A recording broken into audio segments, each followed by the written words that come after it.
III 2023-24, conducted in remembrance of our beloved teachers, Reverend Father Anthony Kuchikar, Dr. Dhanya Menon, and Professor M.G. Paul Davis. This lecture series is organized by the Research and PG Department of English, St. Aloysius College, Thrissur, Kerala, in collaboration with the IQAZ.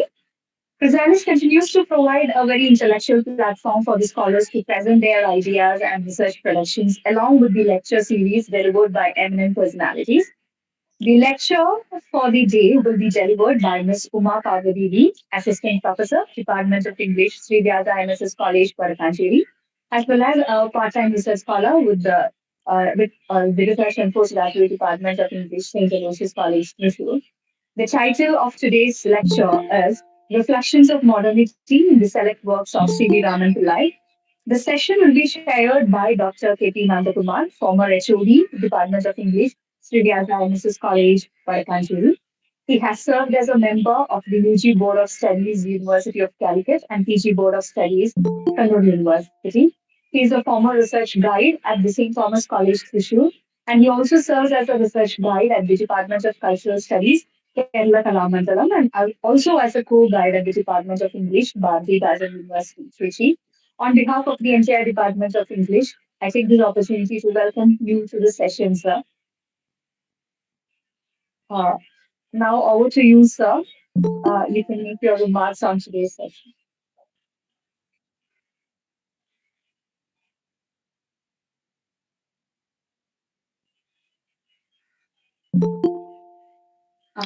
Dr. Nandakumar? Ma'am, Dr. Sorry. Nandakumar? Yeah. Yes. Thank you, Meera. At the outset, I would like to thank my friend Betsy for having invited me for this function. She has been a good friend of mine for many years, and we have been associated academically in several activities. And I was happy to know that she is the director of research in St. Aloysius College, Edattur.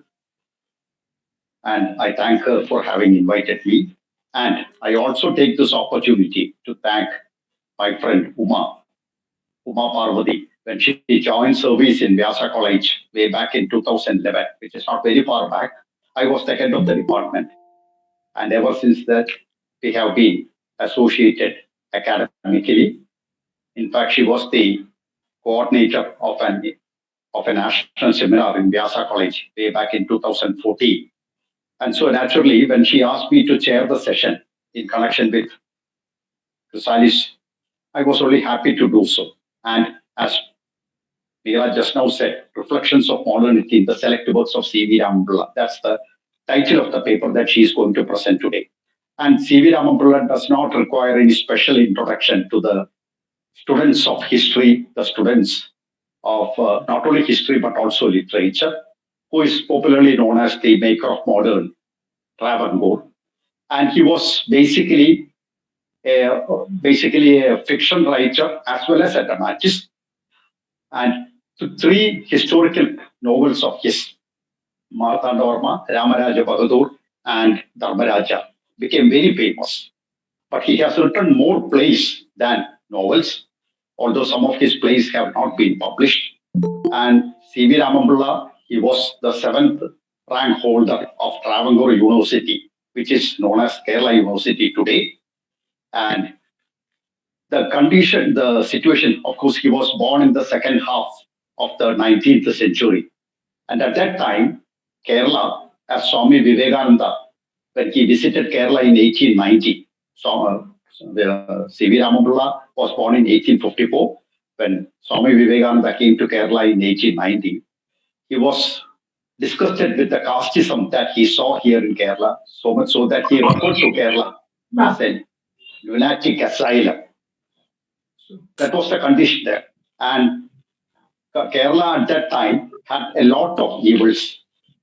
There was untouchability, there was unapproachability, and also unseeability. Untouchability, unapproachability, and unseeability. Lower caste members were not permitted to appear in front of upper caste people. Upper caste people did not want to see them. Besides, we had child marriage, and We are also told that although sati is a custom in North India, that system was prevalent here in Kerala society in the second half of the 19th century. And it was in such a situation that C.V. Ramapilla wrote his historical novels. So I'm sure I'm not eating into the time allotted to Uma Parvati for making her presentation.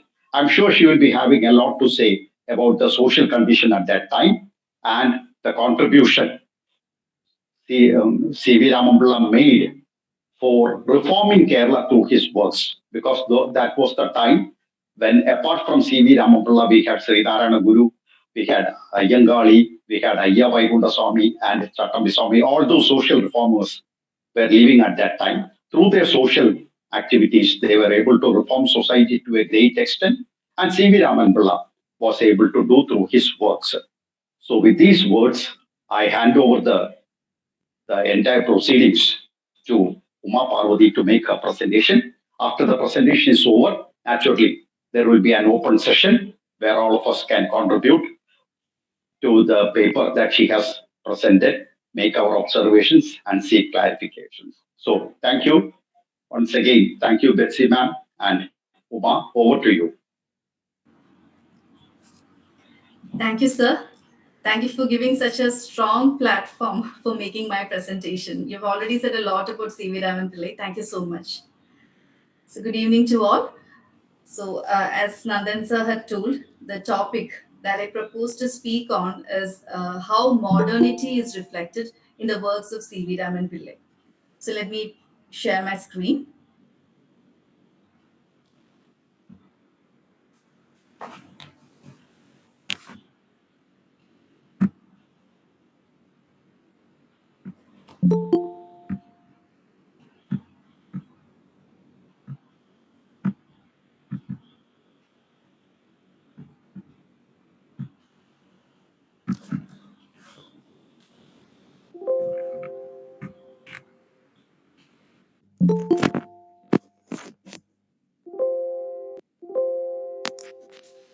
I hope my screen is visible.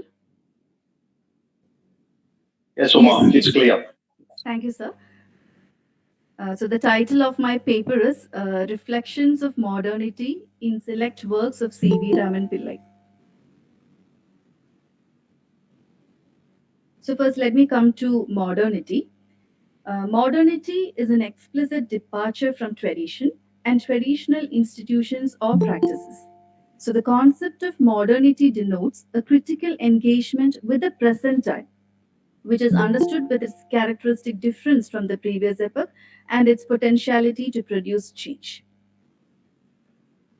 Modernity aims at social restructuring in the evolution of new political or administrative structures.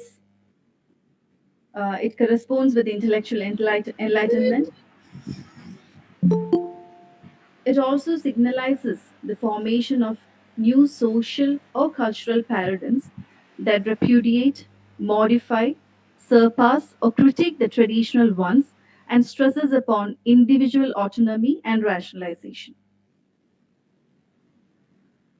British sociologist Anthony Giddens states, portrayed in more detail, modernity is associated with a certain set of attitudes towards the world, the idea of the world as open to transformation by human intervention, a complex of economic institutions, especially industrial production and a market economy, a certain range of political institutions, including the nation state and mass democracy. Now, it was assumed that European modernity, the modernity as it developed in the West, will be taken over by the world with possible local variations. But in reality, various modern autonomous institutional arenas, the economic, the political, the educational, and family, were defined, regulated, and combined in different ways in different societies and in different periods of their development. The development in various societies of the world went far beyond the institutional patterns of modernity that developed in Europe. The best way to understand the different modernizing societies is to see them as continuations of their traditional institutional patterns and dynamics. Modernity has indeed expanded to most of the world and given rise to civilizational patterns which share certain core characteristics but unfold differently. So, this rationally emergent social order may be perceived as a collection of social narratives, a new spectacle of cultural reincarnation, and aspires for a progressive, independent existence. Modernity was also criticized. The extreme criticisms gave rise to the quest for total revolution as a central component of the discourse of modernity. These were fully articulated in arts, literature, in philosophical discourse, and in popular culture. Modernity aims to establish a secular, egalitarian vision intimately interwoven into the cultural fabric. From macro structures of reform to its discrete micro constituents, modernity opens up grounds for liberal as well as radical revision. During the early phases of colonial period, when the European paradigms with its hegemonic emphasis inscribed a new homogenized version of localized or regional modernity, the socio-cultural implications of such a project in various colonies stood vastly different. There are different phases or periods of modernity. Example, there is a period of modernity which is characterized by major modern social movements, especially socialism, communism, and nationalism. Another example is a transformation of the prevalent hegemonic institutional patterns, which became evident in social, economic, political, family, and gender.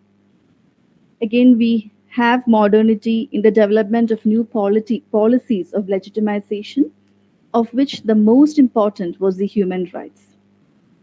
We also find modernity in the opening up of opportunities for women in lifestyle, marriage, and motherhood, growing education, and urban growth. We also have new types of social movements like anti globalization movements, women's movements, ecological movements, etc. So, new social problems also arose, like rising divorce, epidemics, climate change, nuclear proliferation, combined with political, economic, and military struggles that indeed can become very violent. Now, let me come to modernity in Kerala. So, modernity in Kerala, for instance, is generally observed as coinciding with the advent of missionary practices and the wider colonial enterprise. The crucial or initial departure from feudalistic structures as well as centralized autocracy may be observed as symptomatic of the decomposition in old order of affairs. The landlord vassal model and the land ownership patterns underwent sweeping changes as a result of colonial administration. Professor K. N. Ganesh, in his reflections on pre modern Kerala, states the power of intermediaries, including Madambis and accountants, was destroyed, and along with it went the autonomous character of Temple Sankedam and the autonomous authority of Brahmins. So, modernity in Kerala can be divided into four different phases. The first phase is the early phase of modernity, which can be considered as a product of trade relations, transfer of goods, ideas, knowledge structures from ancient traders like Arabs, Chinese, etc. The second phase is a middle phase of modernity, which can be perceived as a product of various waves of colonization, like Portuguese, Dutch, French, British, etc. And we, at this phase, we have the European paradigms of development in education, infrastructure, where we have radios, roads, postal and telegraph, etc. Now, the third phase is a later phase of modernity, which is or which can be considered as a product of Kerala Renaissance. So, here it claims for social equality, challenging the caste based discrimination. So, here we have the leaders about whom Nandan sir had already said, like Sri Narayana Guru, Ayyangali, and we also have the temple entry proclamations at this time. Now, the last phase or the present phase is a recent phase of modernity, which is denominated as the developmental modernity. It is a product of post independence developmental paradigm. It can be called the Kerala model of development. The social experience of Renaissance in Kerala, made possible by the colonialism and nationalism, create a modern, secular, progressive, and non-casteist Kerala. Thus, there was the shaping of Malayali modernity based on three approaches. The first approach considered that the regional modernity is considered as a regional manifestation of a wider national modernity. The second approach is shaped by the invariable negotiations between region and nation, caste and community, and men and women. And the third approach stresses on the variegated negotiations of colonial modernity by subaltern subjects. After the formation of Kerala state in 1956, the discourse of developmental modernity became stronger. The much wanted Kerala development was proposed at this juncture. Kerala was presented as a model which succeeded in erasing poverty in spatial and gender gaps while continuing in low economic growth. Thus, Kerala's peculiar development pattern is linked with unique characteristics of and processes understood as internal to the region. Thus, Kerala modernity, being incessantly de or re-territorialized, resists fixed genealogies and identities and provides multiple entryways to it. As an assemblage, it brings together and connects diverse fragments, but also creates ruptures, breaks, and discontinuities. So, coming to my writer, that is C.V. Raman Pillai. So, C.V. Raman Pillai is considered as one of the pioneers of Malayalam novel. He was born on 21st May 1858 in Thiruvananthapuram. So this year is actually remembered as the year of Queen's proclamation. So when the power of the East India Company was completely transferred to the British Crown. Now C.V. Raman Pillai, he was patronized by Keshavan Thambi, who is a great grandson of Raja Keshavadas. And Keshavan Thambi had a great influence on C.V. Raman Pillai in molding his character and career. C.V. Raman Pillai was, of course, an intelligent person. He was very much interested in the history of Travancore. That's because he has written several historical romances of which Nandan sir had already told. And C.V. Raman Pillai was proficient in English. He was a revolutionary, a social activist, a journalist. He wrote against the authority and rulers, and he also fought to change the marriage rules, especially Nair marriage rules prevalent in Travancore. He was a great social worker and activist during his college days. He had published numerous articles related to revolutionary changes in social order. Even from his college days, he used to write and publish several articles in dailies and journals which were meant for social reformation. He was not afraid to write against authority and rulers. And as I told, he strove hard to reform the then existing marriage rules, especially Nair marriage rules. Now, let me brief about what the marriage system of Nairs were at that time. I hope everybody is aware of the matrilineal system which the Nairs had followed. So, Nair family, they operated a matrilineal joint family structure called Tarawad, whereby descendant families of one common ancestress lived under a single roof. Authority in the family is wielded by the eldest member, who is called Karanavar. He has full control of the common property and manages the income very much as he pleases.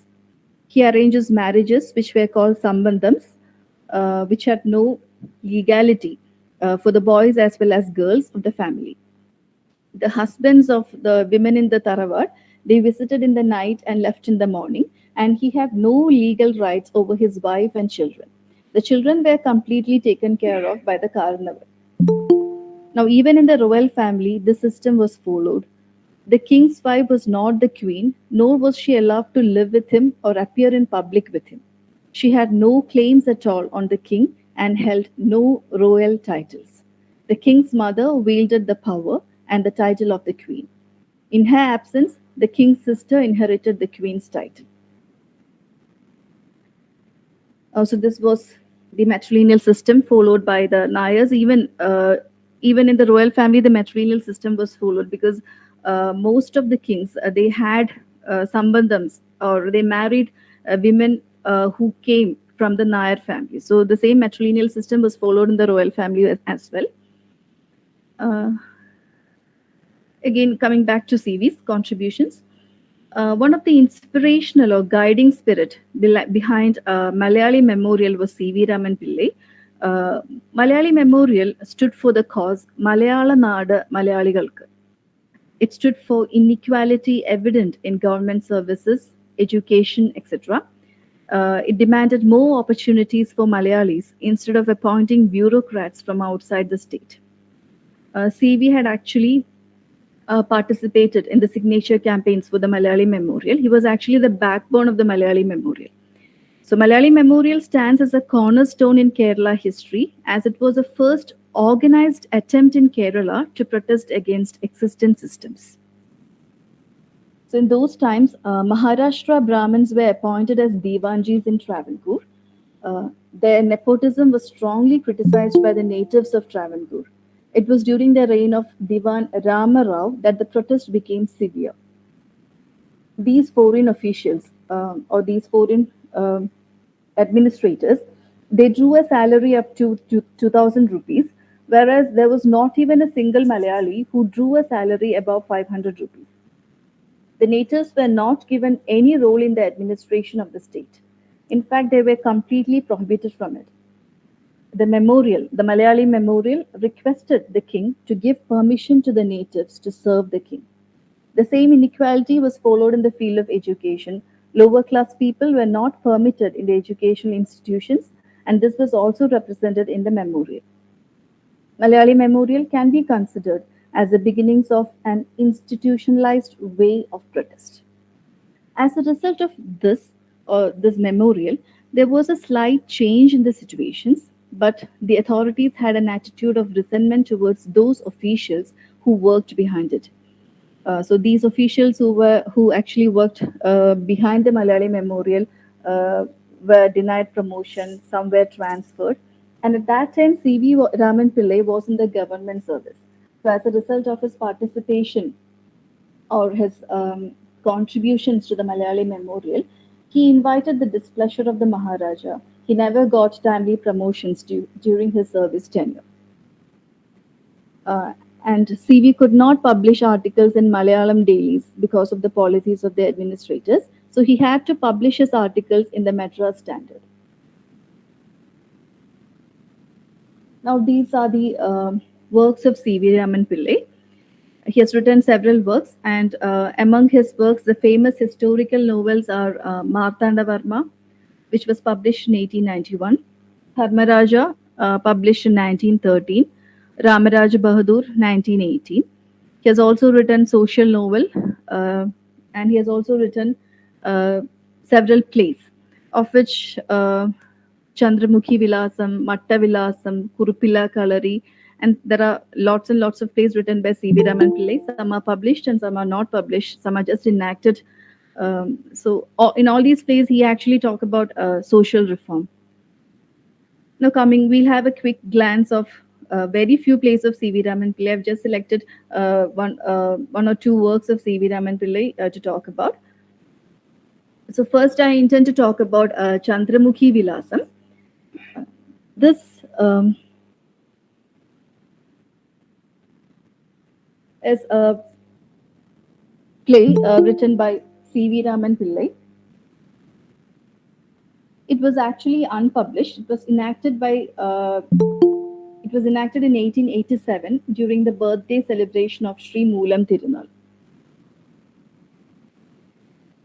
It is a combination of Sanskrit drama and English farce. We have the elements of Sanskrit drama and the elements of English farce in Chandramukhi Vilasam. It is, of course, a social satire, and it follows the modes of Chakyar Kutu. The mockery in it actually resembles Chakyar Kutu. It portrays the social life in Travancore in the 19th century. It is a critique of matrilineal system. Through Chandramukhi Vilasam, C.V. Raman Pillai tells how feeble is the relationship between a nephew and his uncle. and he almost satirizes all the characters within the matrilineal system. He talks about the ladies in the matrilineal system, the uncles, and several other minor, the servants, all the minor relatives. Everything is satirized in Chandramukhi Vilasam. And again in Chandramukhi Vilasam, he actually talks about, or he criticizes, or he satirizes the modern or urbanized love, and he talks about the then existing way of love between lovers, which was not true love. It was just a sign of modern. They believe that they need a lover in order to be modern. CV actually wanted to reform tradition than blindly accepting modernity, or rather, European modernity. He wanted to cleanse the bad or crude aspects in tradition. Especially, there were several reasons. There were several crude and unsophisticated, or rather uncivilized practices in the Hindu Nair families, which led to the ruin of, or the financial ruin of, several Nair families. So there were several practices like Kettu Kalyanam. Kettu Kalyanam is an elaborate mock marriage ceremony. uh, this is just ceremonial, after which the groom goes back to his home. He never comes back to his wife. He never meets his wife again. Sambandham, that is the marriage at those times, it can happen only if this particular ceremony had done. Another crude practice was Tirandu Kuli or Tirandu Kalyanam. So this was a ritual, a ceremony of 4 to 5 days to celebrate menarche. It is a ceremony to announce a girl has hit puberty. Now, another one is Pulikudi. It was practiced by pregnant women in their ninth month of pregnancy. This is meant for the baby in the womb, a ritual to purify the baby before its birth. So, there are many more ceremonies or many more rituals, but each of these rituals was celebration of each of these ritual was actually very expensive. Uh, each one lasted for around 5 to 6 days, and lots of money was actually involved in it, and which led to the financial ruin of the Nair families. CV actually believed that imitating European or any other stream of modernity will not transform our society. Modern. In this play, in Chandramukhi Vilasam, he mocks dance masters who try to bring forth false modernity practices. The male teachers or ashans of Tiruvadirakali is satirized. The ashans considered themselves as modern. Um, they are portrayed as an embodiment of foolishness. They came to teach young ladies. They dressed themselves up like women, their hair tied, they had long nails, shaved eyebrows, they wore transparent dresses, used strong scented perfumes. Actually, they spoiled these girls in their false modernity pretensions. And their mannerism of circling the keychain is also made fun of. And in this particular play, C.V. Raman Pillai had also acted in the play. As I told you, this was not published, it was only enacted. And C.V. had played the role of the uncle in this particular play. And Chandramukhi Vilasam helped a lot towards the social reforms started by Malayali Sabha. Malayali Sabha is also an organization that worked for social reformation. So CV's concept of a modernized Malayali is not one who accepts westernization, but one with all the best in its tradition, and at the same time, he or she tries to modernize or transform or reform all the crude or uncivilized practices or rituals in the tradition. That is, accepting the good in tradition and reforming the bad. Now, his next work that I plan to talk about is Martanda Varma, which was published in 1891. Martanda Varma is actually credited, or the King Martanda Varma is credited to be the maker of modern Travancore. Martanda Varma is a historical romance with a political subtext. It deals with the historical tussle between Ettuvitil Pillamar and the young Prince Martanda Varma. It provides the author's idea, that is CV's idea, about what constitutes a good governance. Ultimately, an ideological clash between matrilineal and patrilineal system.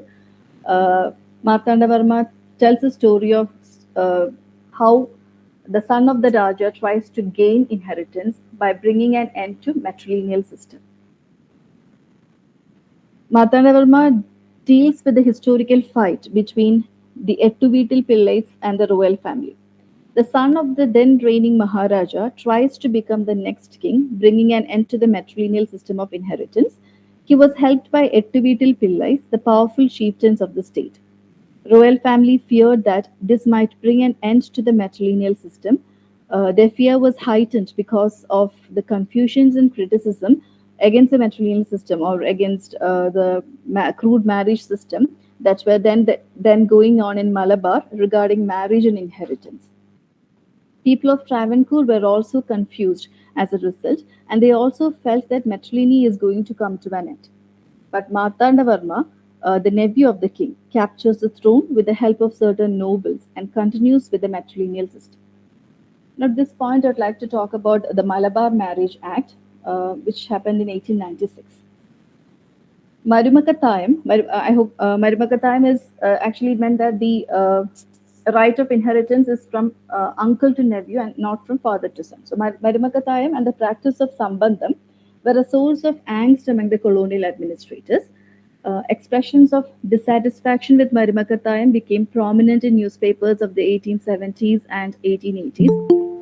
It was also voiced by the colonial administrator William Logan in an official report of that period, and a bill seeking the legitimization of the customs in the Madras Legislative Council, causing the administration to establish the Malabar Marriage Commission, was passed in 1891. This was to investigate matrilineal customs and was also charged with recommending whether or not legal measures should be used to effect changes to the traditional practices for marriage, family organization, and inheritance. So, this was going on in Malabar at that time. And now coming to the work Martandavarma. In Martandavarma, CV has brought strong female characters in Martandavarma. In Martandavarma, there is Bhadra, the character called center.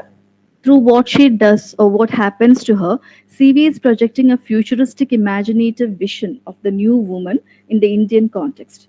The conventional image of the woman as the passive sufferer is replaced by an unrealistic heroic figure, a figure that was yet to emerge on the Indian scene, a figure that defines a hitherto unperceived role for women, a social or political role, despite her personal suffering.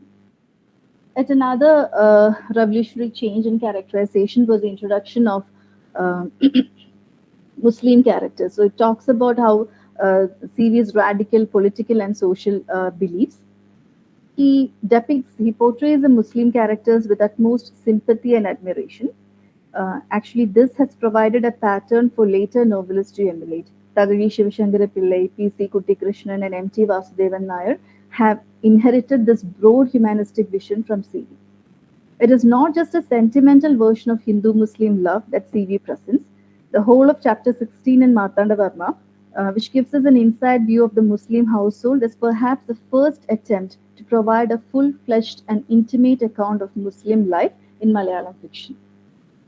Yet another feature is the introduction of the untouchables for the first time in the fabric of literary work. So the Chandans of South Travancore are presented as victims of brutality.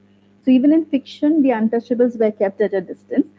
Uh, Martandavarma, the work Martandavarma by CV, asserts humanistic values over and above the taboos and superstitions of yesteryears.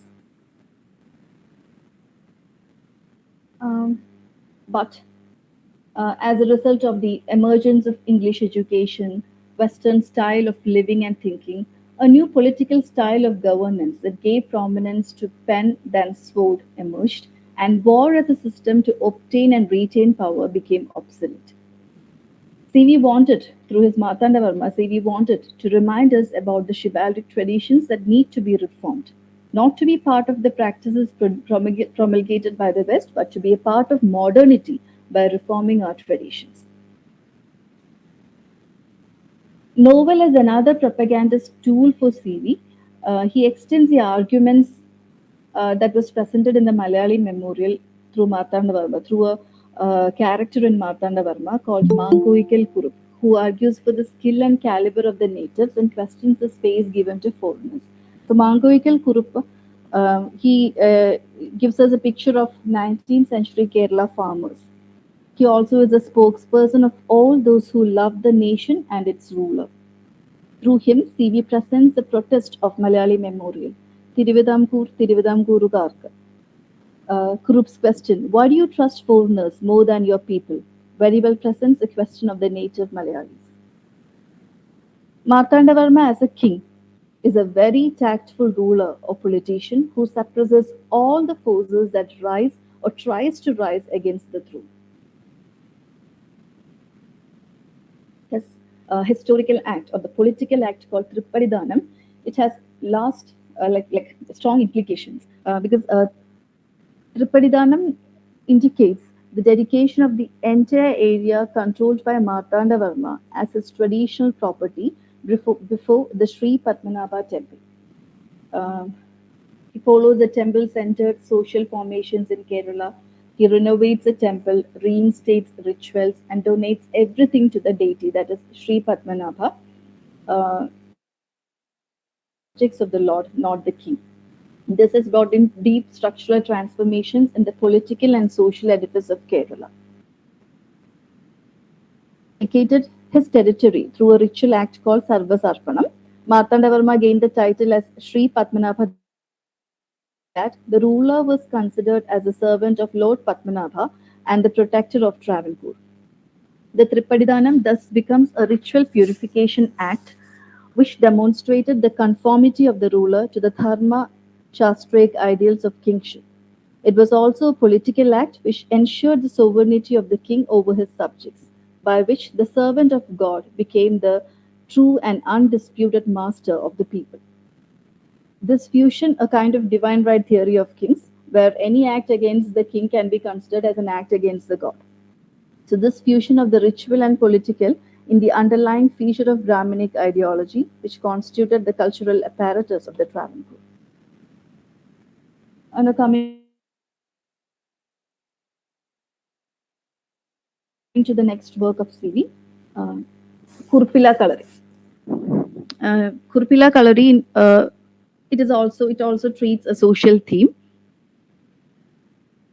At that time, there were several misconducts in the society in the names of being modern, which prompted CV to write this particular work.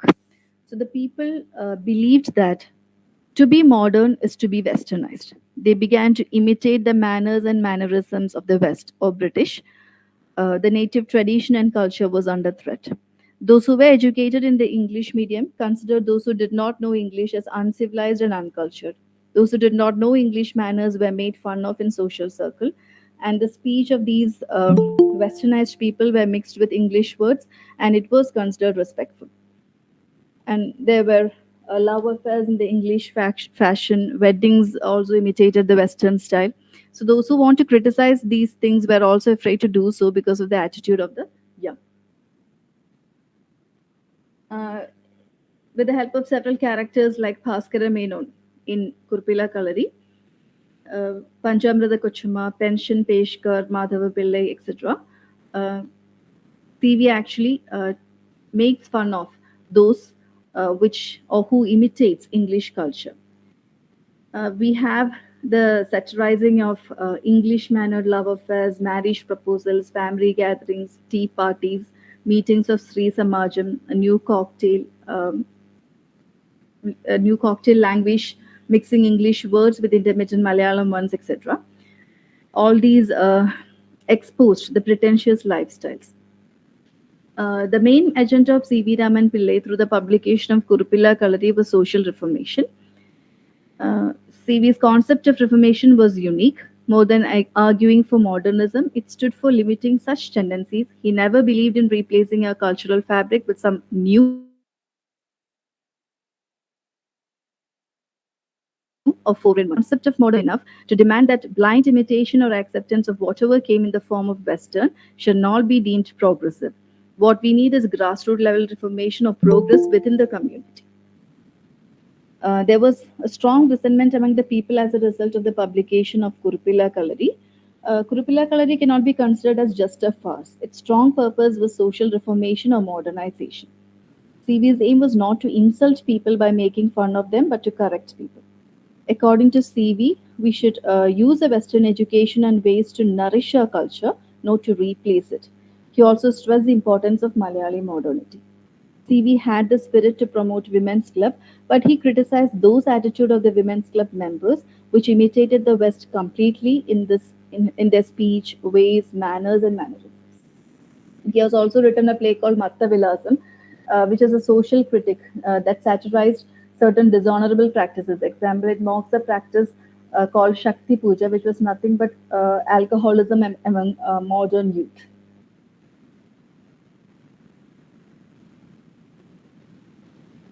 The next work, that is, I'll have just a quick glance of Dharmaraja, and I hope after that I'll wind up the session. Dharmaraja, which was published in 1913, uh, it may apparently seem to be celebrating monarchy, but it is a chronicle of progressive elements in social and political structures. At a time when there erupts a fierce interaction between the traditional feudal system and emerging modern ideas and influences. Dharmaraja was written at a time when freedom of speech and expression are curtailed.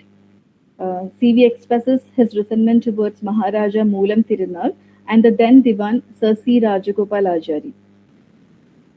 This work was written in the political context of revolt against monarchy. Um, so Deshabhimani Ramakrishna Pillai, being this person was exiled for questioning the authority of the monarchy. So this compelled CV to write in a covert fashion, idolizing the king Dharmaraja, an embodiment of righteousness, and a native Divan Keshav Pillai, an incarnation of innate intelligence, proficiency, and caliber. Dharmaraja reiterates CV's deep rooted faith in monarchy and belief in bringing progressive or modern elements into administrative and social structures. C.V. Raman Pillai is actually inviting monarchy by reforming monarchic edifice. Contrary to the action-oriented setting of Martanda Varma, Dharmaraja embodies a more strategy and oriented sequence where intelligence, alertness, insight, and wit are highlighted. In 17th century English philosophers, C.V. never was a blind votary of royalty's divine right to rule. He proclaims people's endorsement as a sole authority to legitimize a ruler. So now I have reached my concluding section. Uh, the conditions in Kerala were chaotic at the time. Um, as an aftermath of World War One, it was a time of student unrest and struggles. At this time, as well, CV continued with his efforts to question the appointment of divans from outside. He supported students' unrest against the draconian rule of the then Divan Raghavaya. In matters of religion and spirituality, he demanded complete abstinence from superstitions. He also discarded the constitution of social hierarchies based on caste. He was an ardent supporter of temple entry movement in Travancore. He perceived the dawning of a new social order based on religious and social equality.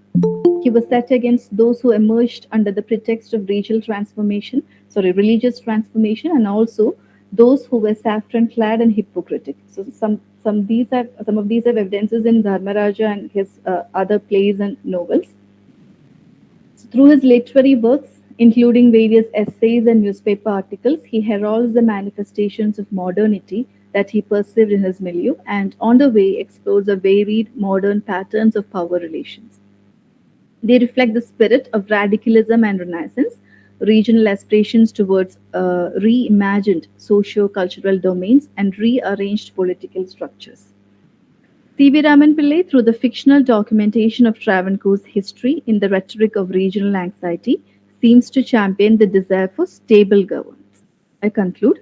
Sri Moolam Tirunal, the then Maharaja, and the Divan C. Rajagopalachari were completely set against the progressive ideals of C.V. Raman Pillai. Maharaja's resentment was so deep and fierce that he once remarked, "I'll never keep him above wants." But CV's radical spirit was so indomitable and his intelligence so acute that he hardly cared for such staunch oppositions, even though they were from the crown itself. He continued with his progressive vision, worked for the betterment of Malayali community at large, His literary works, as well as his socio-political engagements, stand today as a vital and comprehensive reminder to his attempts to bring forth social reformation. That's all. Thank you.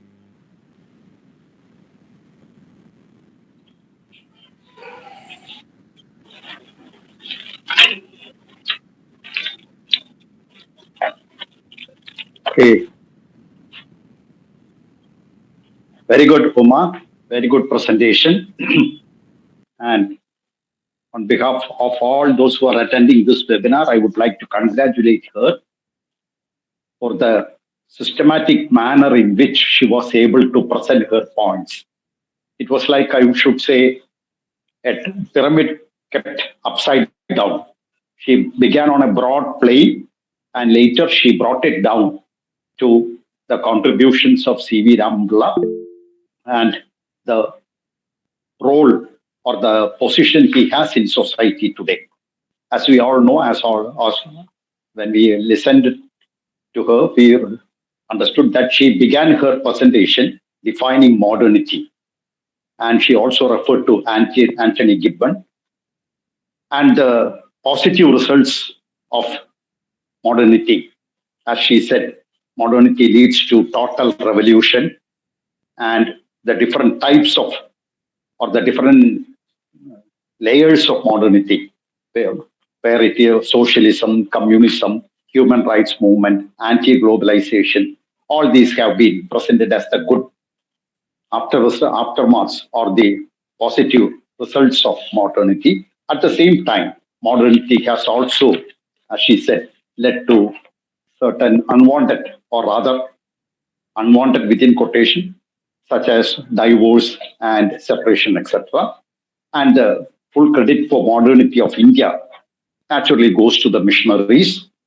She referred to Dr. Ganesh, and coming after having examined the modernity in the national scenario, she came to modernity in Kerala, and the four stages where modernity came to Kerala in the form of trade relationship with foreign countries, then the colonization by the British, Portuguese, French, etc., as a result of which radios, the railways, and the roads came to India. And she also referred to the modernity in Kerala, where we had the social reformers like Srinarana Guru and Ayyangali. And in the fourth phase, we had the Kerala model, which is acclaimed to be one of the best models even today. After having explained what is modernity, modernity in the national level and modernity in the state level, she came to the paper at hand, and she was able to present the biographical details of C.V. Ramamurla. And from her paper, we came to know a lot about some of the bad systems that were existing in society at that time. And it was that area where she presented the unwanted tendencies that specially attracted our attention, especially the marriage system of Nayars. He referred to the Taravada, where the Karnavar is the big boss of everything, who decides everything. And she also referred to the Sambandam and all, where the husband did not have any role at all. And we have the matrilineal system or the Marimakataya system and all. And as part of that, she also referred to the activities of the Malayali Memorial Movement, which deeply influenced C.V. Ramamurla. And she has also referred to the literary contributions of C.V. Ramamurla, especially she has focused on Chandramukhi Vilasam, Martanda Varma, Dharmaraja, and Kurpilla Kalari.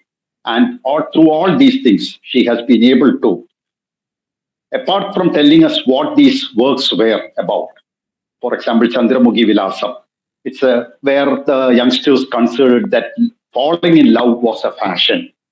She has also referred to the theme that has been dealt by C.V. Ramamurla in Chandramukhi Vilasam, the Kettu Kalyanam. And this is exactly something Mannathu Padmanabhan also said later, where Nair families brought their own downfall by spending money unnecessarily on celebrations, including this what you call this Perendu Kalyanam and Kettu Kalyanam, etc., etc. And all this was a part of as spending a lot of money just to imitate the foreigners, British people, as if spending a lot of money is a sign of modernity. And Tiruvadirakali, where Ashans, the gurus, they tried to modernize the Tiruvadirakali by changing the costumes and all. And as Uma said, the concept of modernity, that was what C.V. Ramapilla was trying to correct to his works. He was not against modernity, but he wanted the positive aspects of modernity to be implemented. And she dealt in detail about Martanda Varma, where we have Aniram Tirunal Martanda Varma, who was assisted by the Nayar Pada and who was able to get rid of or who was able to defeat the Dutch East India Company, not the English East India Company, but the Dutch East India Company, who were defeated in the Battle of Colochal, and the supremacy of the royal people of Travancore was established or re-established.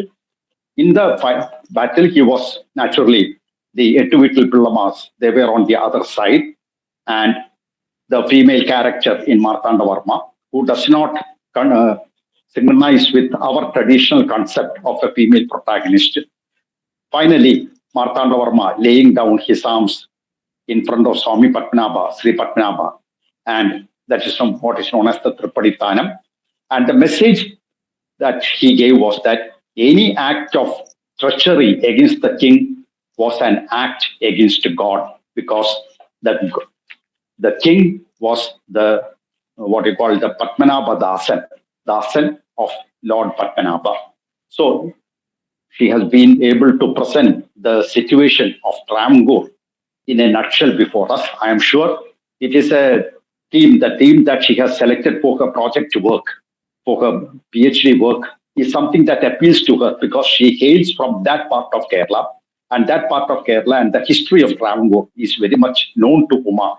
So she is not a foreigner to the customs that are relevant there in Travancore. So, with these words, once again, I congratulate her. And now the session is open for your observations, for your clarifications, and everything. Over to Meera. Thank you, sir. That was a very nice presentation by Ms. Uma. Now we have two respondents for our today's session. Now I call upon Ms. Jida Kobinath for her remarks as well as queries. Over to you, ma'am. Jida, ma'am. Am I audible? Yes. Yeah. Am Yes, I? yes, you are audible. Yes, you are audible. Okay, okay. Uma ma'am, thank you. Thank you so much for your beautiful, well explained session on modernity and its different aspect where we have to pay attention to. Um and coming when we talk about C.V. Raman Pilla as a social reformer, all his contributions uh, uh, were capable enough to, I think, what kind of approach we should take against the contemporary social situations. That kind of activities that I think in your presentation you have made. And when I listen to your presentation, I need to get a clarification on the concept of modernist Malayali. Ma'am, you have mentioned about that. His C.B. Raman Pilla's concept of modernist Malayali, and my doubt is, can we see this concept in his writings, or how much is the impact uh, of this concept in his, either in his works or in the activities that he led during his time as a social reformer? Can you, ma'am? Uh, just a moment. Let me just interrupt. Next time onwards, when someone ask a doubt or put in a response, I request them to please switch on their video and introduce themselves and ask. Okay, thank you all. Uh, okay, okay, ma'am. Okay, ma'am. Oh, everybody. Yes, ma'am. Thank you, Jita, for the response. I'm sorry, ma'am. Yeah. Mama, It's that okay, was a it's great. okay. Yes. It was my fault. I should have told that earlier. I'm sorry. Okay. The concept of modern Malayali, according to C.V. Raman Pillai, he actually meant that, as I told you, he was actually a person who gave too much value, or who valued our tradition the most. And his concept of a modern Malayali was a person who actually believed, or who had the tradition, Kerala tradition or the Malayali tradition as his pedestal. And then he is the one who tries, he's a person who should be an example for others by transforming or by reforming or the crude practices of the tradition. So he wanted to reform the tradition and follow the tradition. He did not want the Malayalis to go after westernization or the European modernity as such. As far as the works of C.V. Raman Pillai, you asked me whether we have a character in his works, a modern character in his works. So we don't have one particular character who is modern in his work. See, he gives an array of characters. There are multiple characters which have one particular factor or one particular ideal that CD wants to tell us. Okay, that is how his works go on. We don't have a complete modern Malayali as per CV's ideas in his works. So through multiple characters and through their words, he presents his ideals. That is what CV tells in his works. Okay, ma'am. Thank you. Thank you, Ms. Chitang. There is one more respondent for today's session. Now I invite Ms. Shruti Krishnalal. Now over to you, Shruti. Thank you, Meera. First of all, I would like to appreciate Uma Parvati ma'am for the effort she has taken for such an informative presentation. C.V. Raman Pillai is not an unfamiliar personality for Malayalis. Famously known as Kerala's Code, C.V.'s contributions to the Malayalam literature is invaluable. Recently, while inaugurating the centenary celebrations held in honor of C.V. Raman Pillai, the Transport Minister of Kerala, Mr. Anthony Raju, has commented that C.V. Raman Pillai is an irreplaceable name in the Malayalam literature. Through CV's historical narrative, we get a glimpse into the life of the common people of that time. Ms. Uma Parvati's effort to study CV's works through a modern perspective is quite appreciative. And C.V. Raman Pillai's role as a social reformer is quite a new information for me too. And ma'am, since you have mentioned a novel by a historical novel by C.V. Raman Pillai, which is Martanda Varma, there is a film adaptation of that novel titled Kulam. It was directed by Lenin Rajendran, and sorry, unfortunately, I haven't read the novel, but I have seen that film, Kulam, and there is the story of the film is focused mostly revolved around the female lead Subhadra, played by the actress Bhanupriya. And the character was portrayed as quite revolutionary and rebellious.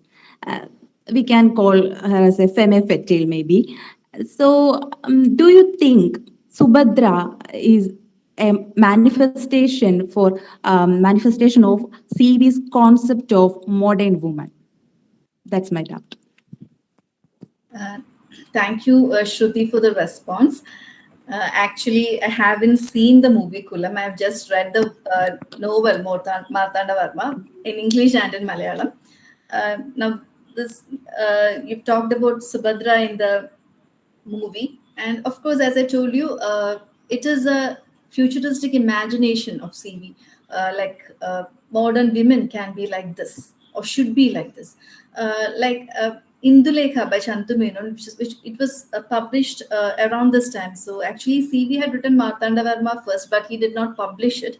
As a result of that, we have the first Malayalam novel as Indulekha now. So in Indulekha, this is actually a deviation from my topic, but since you have asked about the modern woman, I'm just quoting it. Uh, in Indulekha is presented as a modern woman, but that's a lot of difference between what CV's modern woman and Indulekha, because Indulekha is a person who is actually trying to be like, she's someone who, as far as I understand, she's someone who tries to come into the European standards of modernity. We have a particular chapter in Indulekha, in which we have these all the central male characters. They talk about how good are the styles or the manners or the ways of English. Such things are said. But that is entirely different from the portrayal of female characters in CV. Subhadra is a person who is completely immersed in the tradition of Kerala, and in that traditional outlook, she fights for the nation and for the ruler. We don't see that Subhadra is fighting for other women. We find her fighting for the nation and the ruler, in order to save the ruler and to save the nation. That's the modern woman according to C.V. Raman Pillai. Okay, ma'am. Thank you. Thank you, Shruti. Now, Uma, that was any other- nice, bringing that comparison between Indulekha and Martanda Varma. That was, I should say, highly illuminating, because you did not deviate from the main point. Focusing on the main point itself, you could bring in supplementary points to present the female character of Martanda Varma. Good, Uma. Thank you, sir. From your mouth, it's really, I'm so happy to hear it. Thank you, sir. Any other questions?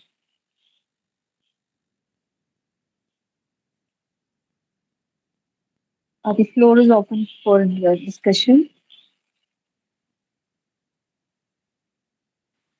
Hello, ma'am. I'm Shweta, first MA student from St. Aloysius College. Am I audible? Yes, Yes, we Shweta, are. continue. First of all, thank you, ma'am, for such a fruitful session. And my question is that, can you please mention some of the other Malayalam writers who have reflected modernity in their works? Of course, Chandu Menon has reflected modernity in his works, but it's of a different kind of modernity, as I told now. And we have several writers like who came after CV, as I told you, M.T. Vasudevan Nair, um, Tagari. Tagari. There are almost all the writers who came after CV. We have an element of modernity who talk about the contemporary times, and all the writers who talk about contemporary times. That's what I understand. Thank you, ma'am.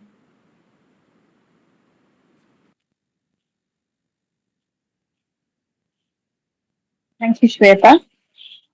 Any other questions? Okay, Umamis, there is a question for you in the chat box. Shall I read it out for you? No, Meera, I have read the questions. It is very relevant. Okay. See, Anju, there are several people who talk about American writers, Japanese writers. See, works of Marquez we feel that works of Marquez are relevant today. So I would like to say that it is better for us to study a writer from our culture who talk about modernity than always going behind all those writers outside India, outside our territory. That's the relevance of studying CV. Many of us do not know who CV is, or we just believe that he's a person who writes about kings or the monarchy. So we hardly even think about our writers in Malayalam or our great writers who talk about modernity. So even you asked about the relevance, it means that we feel that other writers are relevant, or the writers of other countries are relevant than our writers. That is what made you ask this question, according to me. Yeah, of course, we can consider.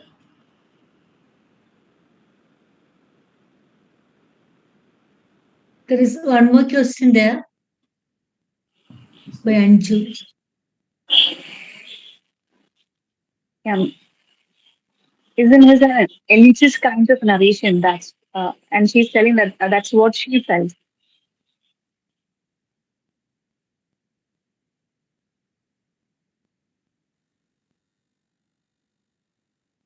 Yes, I didn't see the second question. What was it? Isn't CB's narration an elitist kind of narration? That is what Anshu felt like. That's what her question is. Yeah, what I didn't understand. Can you just repeat the question? I Elitist. didn't hear. Yeah, sure, ma'am. I'll read out the question. Ah, Isn't his an yes, elite? elitist Yeah. narration. Of course not, because he talks about. See, I have just selected a very few characters from his works. We have the narration of untouchables in his works, servants in his works. See, the dialects used by the servants are actually very beautifully narrated by C.V. Raman Pillai. I did not talk about it much. That's why maybe she felt like that. He presents all types of characters. As I told you, he talked about untouchables for the first time in his works. It's of course not an elitist narration. Okay, thank And you, I ma'am. think, Uma, in this connection, another you just now said that we should try to focus more on our Indian writers and our Malayali writers. In this connection, we should remember the contribution by a Malayali dramatist, V.T. Bhattadiripat, who wrote Aduklayil Ninnu Arangathekku, which was what you shot. We can say that is a very strong critique of the society that was prevalent at that time, that was existing at that time, where women were relegated to the kitchen. And it was V.T. Bhattadiripat, and along with that, many other writers like M.R. Bhattadiripat, who enabled women to come to the forefront, coming from the kitchen to the forefront. That's they were able to come. So we have a host of writers, apart from the writers that you referred to, like Tagadi and M.T. Vasudevan Nair and all. We do have many writers, and we need not go. I'm not saying that we should not go after the Western writers, but this is exactly what C.V. Ramampulla was also trying to portray, that we have our own indigenous quota of writers who have been able to project strong women characters and in the process reform society. And of the four works that you have selected, I think Kurupilla Kalari is the best critique of the society or society. Of course, Martanda Varma and Ramaraja Bahadur, they are all dealing with the historical facts. But Kurupilla Kalari, actually, he makes fun of the concept of modernity that was prevalent in the minds of the people at that time. Uma, in Yes, this context, I too would like to ask something like, is it because there are a lack of proper translations or good translations that could communicate what C.V. Raman was trying to say? Is that why he is not as well known as he deserves to be? What do you think ma'am, about there that? are translations. As you said, it's true. Maybe they are not up to the mark as we have translations of these foreign novels. Translators are there. We have English translations of Martanda Varma, Dharmaraja, and Ramaraja Bahadur, and stops there. Most of his plays are not translated. But the point to be remembered is that whatever C.V. Raman Pillai has written in dailies, they are in English. He was very proficient in English, and he used to write in Madras standard at that time. And his vocabulary is very much actually. There were a group of academicians who talked about his way of writing in English, and almost all his articles are in English, but which is not so available here. And people know CV only as a person who writes Malayalam novels, and among his works, they remember only Martanda Varma the most, or rather, or Dharmaraja. His plays are not at all mentioned. Maybe that's true. We don't have translations. Maybe because of that. It's true, ma'am. Okay. I think there is a question there by Hema.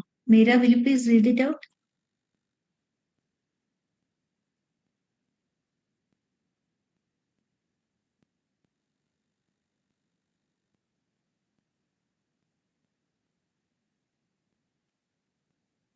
Or was it read out earlier?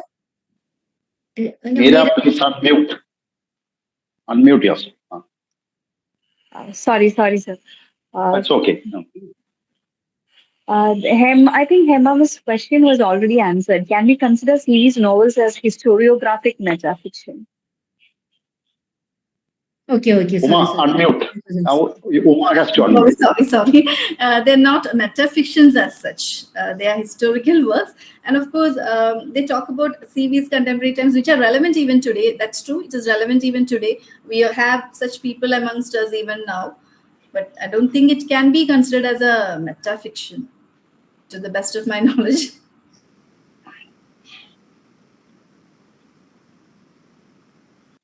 Uma, some people are here asking for the PPT. You can decide and you can maybe you can think about it and give an answer now or maybe later in the group too. Actually, it's a working PPT, ma'am. It's my PhD topic. I'll just think over and then I think I'll reply in the Yeah, group that's after why being we need proper. No, our no. hands. Betsy, ma'am, I don't think, of course, the desire to have that PPT is genuine, but Uma may be having problems later if she shares her PPT and if it is exhibited somewhere else, that might lead to some. We know the controversies that are going on now. So, better, I think, keep it in pending. You can share it at a later stage when the PhD thesis is at its last stage. I know, I understand. That's why I asked it openly because people are asking for it and I saw an it, right. answer has to be given. Thank you, sir. Thank you for putting a word for Uma too. Any further queries, questions, remarks? And I should like to thank Uma for her impressive presentation. And I would really, I am overwhelmed by Dr. Nandakumar's presence.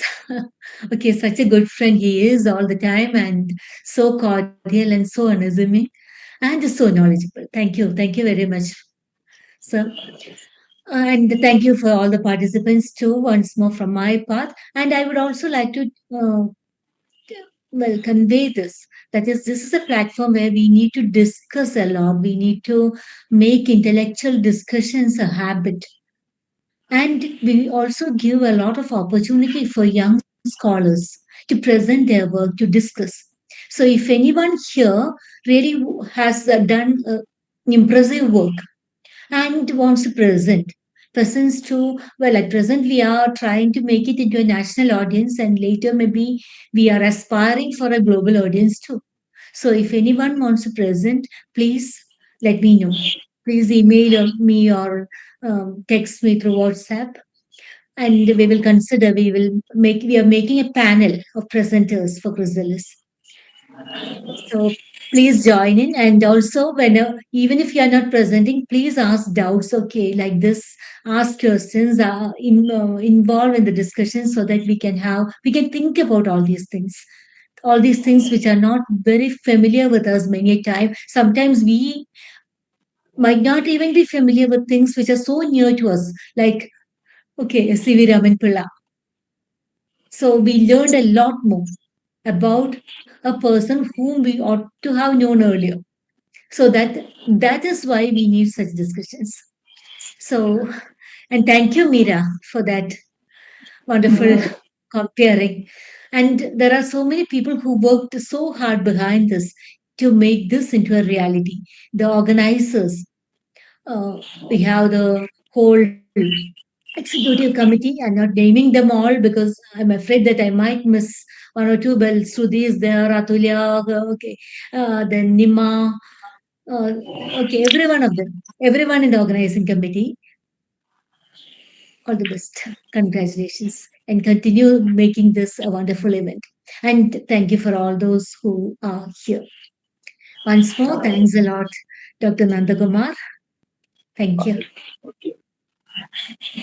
Bye. I hope there are no further questions and queries. So before winding up, I would like to I would like to say that Umamas has got a lot of regards and best wishes for your research. from the those people who have participated in today's session. You can see that in the chat box. Many of them are commenting for you the best wishes for your research.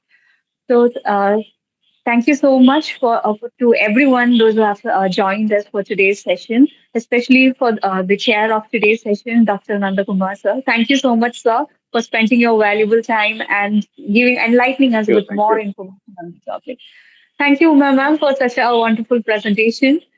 Uh, Thank you, Betsy, ma'am, for always being the backbone for organizing this research platform.